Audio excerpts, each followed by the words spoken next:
Hey guys, subscribe for daily content. And if you're shopping for gear, make sure you check out the description for the newest items at some of the very best online retailers. There's also links for some of the items that I personally recommend. Thanks! What's going on YouTube? Metal Complex here, and today I've got a knife review that I know a lot of people have been waiting on. The mysterious and hulking PMP and Midgards Messer Boss prototype. I know, ever since I showed this thing off on Instagram, so many people were like, what the heck? When is that coming? What is it made out of? What's going to be the price, etc.? I'm going to answer all of those questions. Thanks so much to Midgards Messer, PMP, and mainly Tools for Gents for sending this in for me to take a look at. Eventually, this will be available on Tools for Gents. If you've never checked out Tools for Gents, I'll link it right down below. It does help my channel when you use those links, but that's entirely up to you. Thanks to my patrons for supporting me. Please make sure to follow me on Instagram at metal_complex, and at least for the time being, on TikTok at _metal_complex. Let's get some specs out of the way, and I'll give you all the details. This thing is huge, but if you're familiar with Midgards Messer knives, that should be no surprise. Overall length of this Titanic monster. Oh my gosh. If we're going to go to the back of the knife, it's 11 1/4. If you want to go all the way to the glass breaker / shovel, I'm kidding. Pry bar, whatever you want to call it. It's about 11.75 inches. Blade length is 5 inches. Cutting edge is also 5 inches. How about some size comparisons? Any custom scales you find in this section can be found down in the description under Original Goat and Others. Up against the 8010, which is actually a big knife. You can see here, the 8010 is what most people would consider a robust knife. It is dwarfed by this absolute monster. But the cold steel trad lock is still strong. All right, yeah. Let's go ahead and let's go ahead and put it up against the AD 20.5. Okay, yeah, it's big. How about the Spyderco PM2 and the Spyderco Para 3? There we go. Still big. And finally, up against the Benchmade Reptilian, in this case, the Ritter Hogue and the Hogue Deca. Whenever I do stuff like this, people are like, why don't you put it up against other, large Midgards Messer knives, okay?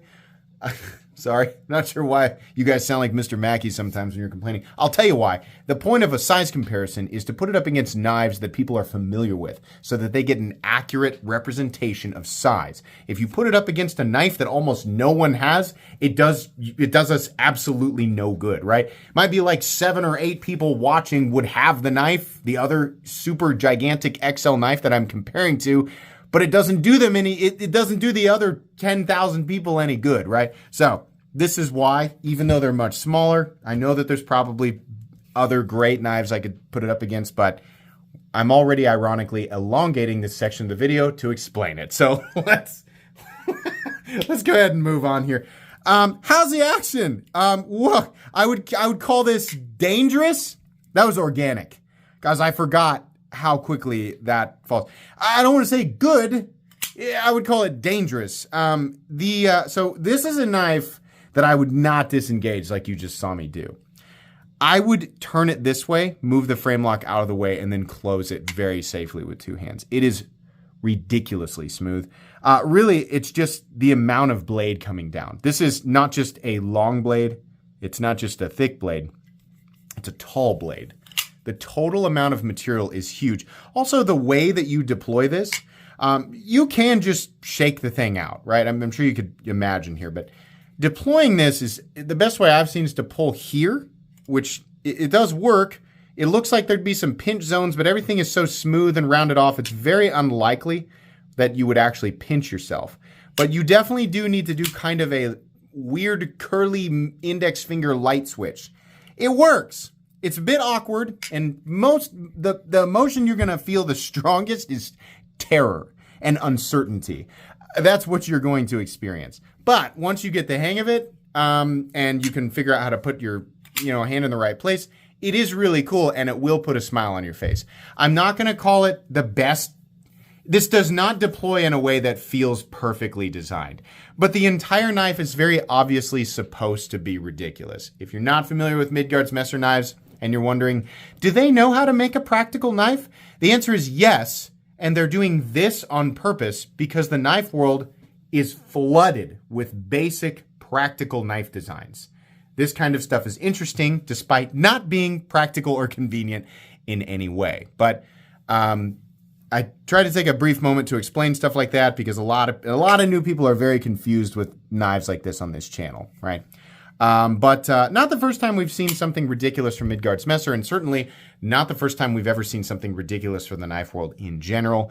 So I think these knives are fun. But anyways, the action is a bit wild. Access to the lock bar is good. Lock bar tension is very heavy. You have a very thick titanium frame lock, huge. Just everything on this knife is oversized. Even for a Midgards Messer, this is a big knife. Let's go ahead and do carry profile, I guess. Thickness, overall thickness up against the Spyderco Para 3. It is very thick. You're thrown off by the fact that it's so long, but it's extremely thick. Length and height up against the PM2 and Para 3. You can put it in your pocket, but you're kind of kidding yourself, right? If you really want to alter your entire life so that you can carry this thing, because listen, this will slow you down.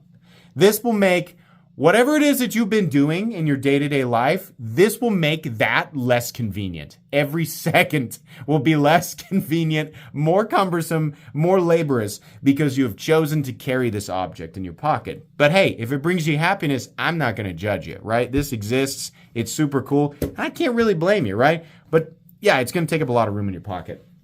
Let's go ahead and do a hardware check. I will get out my tools. Why? There it is. Get out my tools. As per usual, my tools are very inexpensive and very recommendable. You can find them right down in the section of my description that talks about the tools I use in this channel. I think the pivot's actually a T15. And then everything else looks like it's probably a T10. So let's give that a shot here. Yeah, thank you, Midgards Messer and PMP for using T15 for the pivot. That makes sense. It's always silly to me when we get these big, gigantic knives and they have like T8 and T6 hardware. T6 especially is just unforgivable on almost anything. Oh, you know what? These are T8. I do like the fact that the heads themselves are larger. I think aesthetically that just makes more sense. As long as they're not T6, that's fine. 3 screws holding in the backspacers / what's the axe that Thor uses? That's what it makes me think of. It's a Stormbreaker. Yeah. Stormbreaker backspacer here. And then, I mean, there's really not a lot of hardware, right? And the same size for the pocket clip, which is not reversible. There's a screw on the other side, but that's not going to fit. And I'll tell you why. It's because it's nested. You can see the titanium is milled out on one side to accept the pocket clip and not on the other, so it's not going to work properly. But anyways, we got T8 everywhere. It's really not going to be that difficult of a knife to take apart. As long as you have the right tools for the job, you should be good to go. What's the blade stock thickness on this thing? Yeah, I'll tell you right now. I can tell you right now that's at least 1/4 inch. Oh, it's just about, not quite, 234 thousandths. So, for reference, that's thicker than any folding knife that Cold Steel makes. I know that that's going to come up in the comments.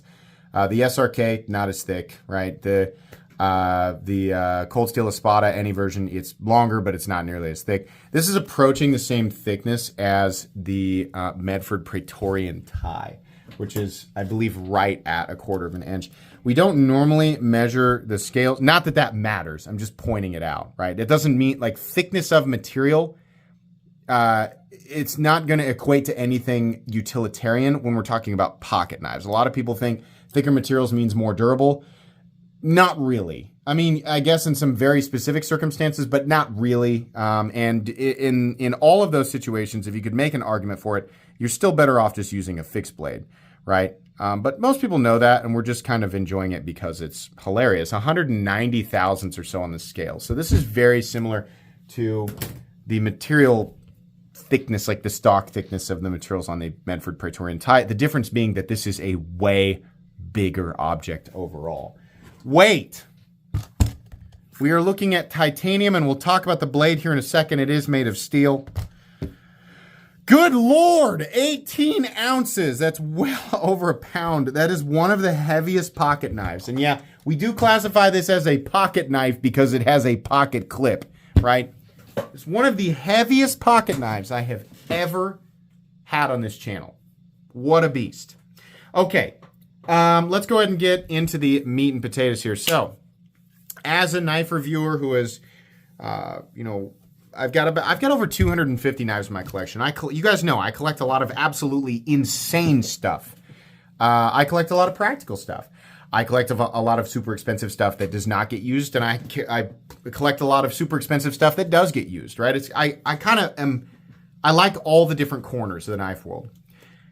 I have a special place in my heart for big, silly, ridiculous, overbuilt knives, right? It's very easy for me to identify this as a cumbersome and impractical object that does not have ideal cutting geometry for anything versus, there's so many other options out there that will work better in an infinite number of circumstances. I can identify this.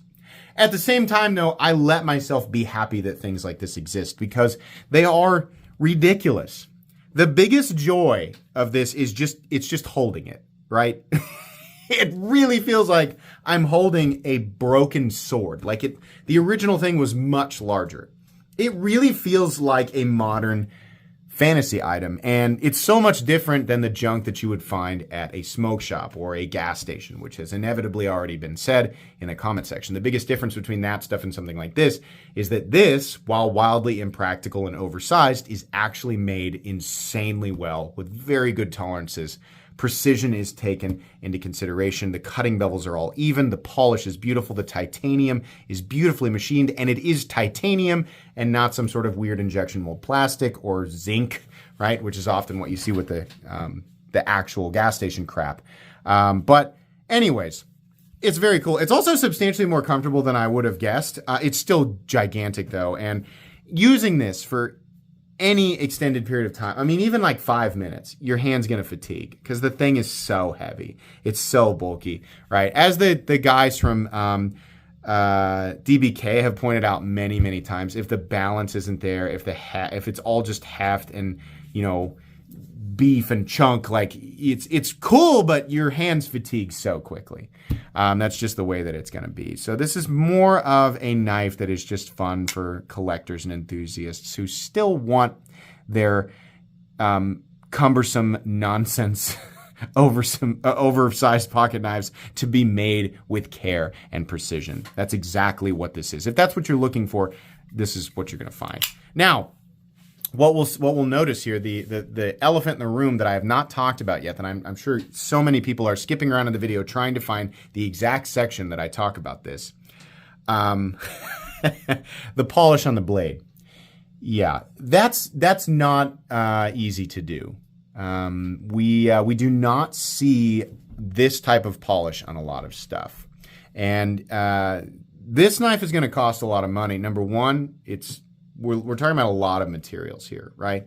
Number two, this isn't just a shiny blade. This is a nearly mirror. It's not a complete mirror, but it's a nearly mirror polish blade that is very even and very consistent. If you want me to rate this, it is definitely much more consistent and much shinier than like the sand polish that we would see on artisan cutlery knives. It's also more impressive even than the high reflectivity tumbled finish that we see on knives like the Spyderco Python. This is very, very clean. Next step up from this is an actual mirror finish. This takes a lot of effort to do. And it is not the same for every steel, right? For example, a lot of people, this is, I'm going to talk about the blade still here, but I'm trying to set this up correctly so people understand. If you tried to mirror polish M390 like this, the amount of effort it would take would be so much more. It takes so much effort to do this and to do it consistently to make it look good. It's not like a quick just, you're going to get people saying that, but they're wrong. The amount of work involved with making these blades look like this is substantial. So this is the only time I've ever seen this from Midgard Messer. I've never seen a polish like this on one of their blades. And there's a huge difference between, like Joe, I don't know, Stanley Stew from down the street in his garage, right? Making blades and polishing them. I can guarantee you that guy who would say, oh, that's no big deal. I can do that for blah, blah, blah, hardly anything. Yeah, but when you look at his stuff, here's what you're always going to see every single time. Inconsistencies, flaws. You're going to see that.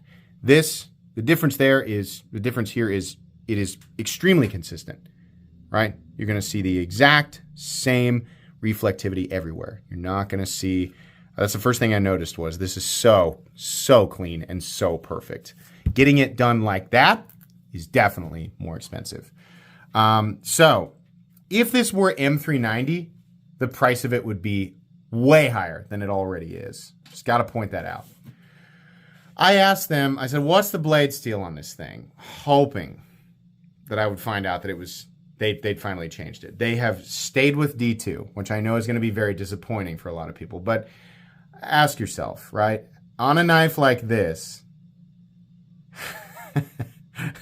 do you need S90V? Do you need M390? I mean, those steels don't even make sense with this geometry. Hardly any steel makes sense with this geometry. So on one hand, I can understand the disappointment with D2. From the perspective of Midgards Messer, if they use something more premium than D2, the price goes up. It's also going to go up again because adding this polish to something much more premium is much harder to do. It just is, right? So I don't know. I would love if they would switch to something like, like RWL 34 or CPM 154, which would still be more expensive, right? But maybe kind of split the difference there. I think that would be really, really great. Or S35EN, I think would make a lot of people happy, but still the price would go up. So I can kind of understand, right? The fact remains that if you're buying this knife, you are buying it for cool factor. That's why you're picking it up. It's because you're a knife enthusiast who loves stuff like this. And I'm one of those people. So I asked them when the release date of this thing would be, and they said 4 to 5 months. I'm recording this on May 2nd. You guys are watching it much later because all my content is pre-recorded. So that means May, June, July, August, September to October of 2024 is the release, or probably the pre-order.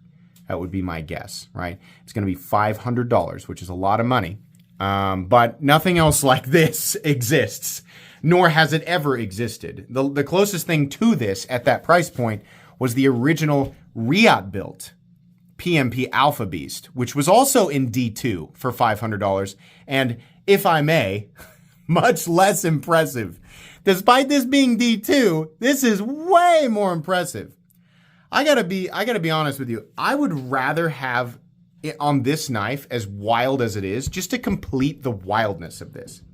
I would rather have a D2 nearly mirror polished blade than a basic, useless, just tumbled M390 blade. I just would. I think this is so much cooler. This thing is so crazy. The handle barely matches the blade. It's almost like everything is mismatched on purpose, and in that way, it feels complete. It almost feels like it was created with like a bunch of different parts that belong on a bunch of different knives, and they Frankensteined this thing that actually looks cool, and in that way is very unique. The end result here, whatever you think of this, once you see this knife, you will never forget it.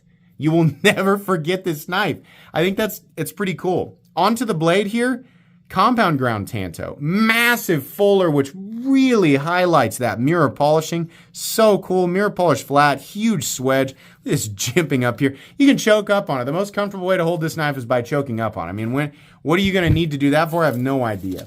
Is the blade actually sharp? Surely not, right? Yeah, it actually is. It's not the sharpest thing in the whole world, but can it slice? Can it bite? Yeah, absolutely. As long as you are not one of those guys on YouTube who are like, edge geometry matters. Look at this. It's got terrible. Yeah, if you cut it like a freaking Neanderthal, then sure. But, if you approach something like paper the right way and let it bite like it's supposed to, absolutely.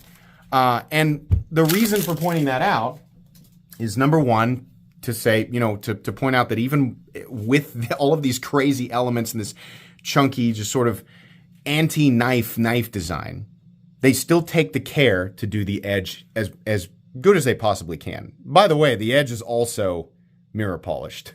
Like, it's the whole thing is polished, right? So, there is care taken there. And the other reason is you really need to be aware of that. Midgards Messer knives are so big that closing them is really dangerous. This is legitimately something that could almost cut your finger off on the way down. If your finger is right here, right, and you let that thing fall on your finger, you're at least going to the hospital. So use 2 hands. That's my suggestion, right? Don't do anything stupid with this. Yeah, I love the blade. The blade is gorgeous. Midgards Messer and PMP, because I keep forgetting to, talk about the fact that PMP was a collaborator in this. And I think that's really cool. Of course, a Midgards Messer and PMP knife would look like this. I mean, it's almost like that's the only result. It's something like this, right? I forget what I was saying there, but the blade is the ultimate highlight. It is absolutely beautiful, and I love it. The handle, it looks like maybe they started to do something that for some reason makes me think of Legend of Zelda, and they just did this right here, and that was it. The rest of it is just blasted titanium, which is fine. I think it's a good contrast with the blade. Backspacer, all one piece. That makes sense because the width, the space between the scales would allow you to touch the blade otherwise, so that's good. This is clearly designed as some sort of prying device, and I bet that it'll do that. There's a lanyard hole, great. In and out of the pocket, that clip is really shallow. It's not easy to get in the pocket for a multitude of reasons, but that clip is very pinchy. It carries deep, but you also have this sticking out of your pocket, so there you go. It doesn't take a genius to kind of... most people are going to realize that this just isn't going to be a super easy thing to carry. The lock itself, it's a frame lock, very robust, plenty of contact on the tang. I mean, that is solid. Is it going to be as strong or capable as the Triad lock? I don't know. Probably not. Does that even matter? Like, what realistic circumstance between the two would you use as a test example, and what would it prove? The answer is nothing. Nothing is what it would prove. This will lock out as well as it needs to, and then some. It is very, very strong for a frame lock, and it's absolutely solid. No movement up, down, left, or right. It is not going to disengage on you unless you're doing something exceedingly stupid with it. So just don't do that, and you'll be okay. It does double as the over travel stop, which is nice, but completely unnecessary because the lock bar tension is so heavy that there's no way that you would ever bend that out, right? But okay, it's there, great. Stop pin. They're actually 2 little tiny lugs, but there's enough surface contact there, and it's actually pretty substantial. That's what stops the blade in both the open and closed position. Runs on bearings, I think we talked about that. I've been trying not to touch the blade this whole time to keep my fingerprints off of it, but I have to now. No pivot lash. Unbelievably smooth in here. Wildly smooth. And the detent, it's just so much material coming down. Gosh. And then it's also perfectly centered with surprisingly no detent lash. Okay. $500 knife. Is this a recommendable knife in general? No. But you guys didn't need to watch the whole video to know that I wasn't going to recommend this as like a general EDC knife. Here's who this is for. Should be obvious. If you are an enthusiast, a knife enthusiast who likes lots of different designs for lots of different reasons, and you are also interested in the weird sub-niche of the knife community, right, that enjoys hulking, overbuilt knives that make absolutely no sense, right? Midgards Messer's doing this on purpose, by the way. Have to reiterate that every now and then. Yeah, this is for you. You'll love this. This is one of the coolest overbuilt, oversized knives that exists on the market. And every element that you could want in something like this is present. The mirror polishing, I think, is just a bonus. A lot of people with a knife like this would prefer the blade not to be mirror polished because it almost is kind of like... it's like a monster truck, but it's chrome plated. Like the chrome, the reflectivity, the high reflectivity is something that we see more often on like luxury style items, and we see acid wash or dark tumbling or black wash on the more robust like heavy metal. It's not supposed to be shiny and fancy. It's supposed to be tough and gritty, right? I kind of like this contrast. It's kind of like Midgards Messer going, nah, we're just going to do whatever we want. And the end result is a knife that stands out so much that, again, you'll never forget it. This is the Midgards Messer Boss at the moment prototype. In fact, this version actually says, again, don't disengage this knife like that. Prototype down here. Available apparently sometime in September or October 2024. It will certainly be limited, which is smart. Making 1,000 of these makes no sense. There's not 1,000 people who are going to want these. But if you are interested, I think at least this is the most interesting overbuilt knife that's come out in a while. I mean, there's a couple. There's some cool stuff. But this might be Midgard's masterpiece. This might be my favorite Midgard's knife ever. So I want to be very clear about this. Not a knife that I would recommend to the average person. However, personally, I love this. I am over the moon for this. I think it is so cool. I love this thing. I have no use for it. But sitting and holding it and looking at it and showing it to other people who come over to check out my pocket knives, oh yeah. Yeah, the joy's definitely there. So for that reason, it's going to go in my favorite knives of all time playlist, but for that reason alone. That's going to be it today, guys. Thanks so much to Midgards Messer and PMP for sending this in. I will link Tools for Gents down in the description so you guys can check out this bad boy and other knives from Midgards Messer.